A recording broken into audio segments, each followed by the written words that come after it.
5 ans se sont écoulés, mais pour Manuel Coan, le traumatisme est toujours aussi vif. Je la vois arriver, mais très rapidement, hein.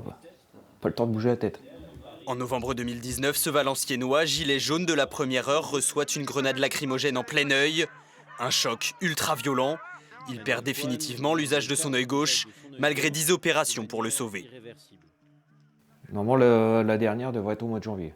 Après, bon, pendant les 5 ans, c'est des passages à l'hôpital, des allers-retours à l'hôpital, chez l'oculiste, refaire des prothèses provisoires, des prothèses définitives. En fait, pendant 5 ans, je ne fais que ça, quoi. Et j'attends surtout, c'est d'avoir justice, quoi. Un parcours du combattant médical auquel s'est ajouté un marathon judiciaire. Le policier, auteur présumé du tir qui l'a blessé, vient de se faire renvoyer devant une cour criminelle. Quand je dis justice, ben, c'est qu'il fait qu'il soit au moins sorti de la police, qu'il n'exerce plus, quoi. Ou au minimum faire de la prison, quoi. Séverine était de toutes les manifestations avec Manuel. Elle l'a accompagné dans ses épreuves, alors impossible pour elle de laisser tomber. Donc ça fait 5 ans qu'on se bat, qu'on ne baisse pas les bras. On voit d'autres gilets jaunes mutilés qui ont baissé les bras parce qu'ils se disent bah ça sert à rien.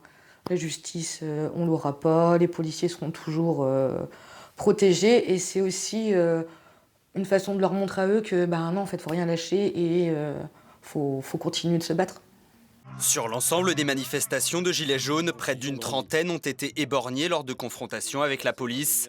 Si l'auteur présumé du tir compte faire appel, l'avocat de Manuel salue l'avancée de l'affaire.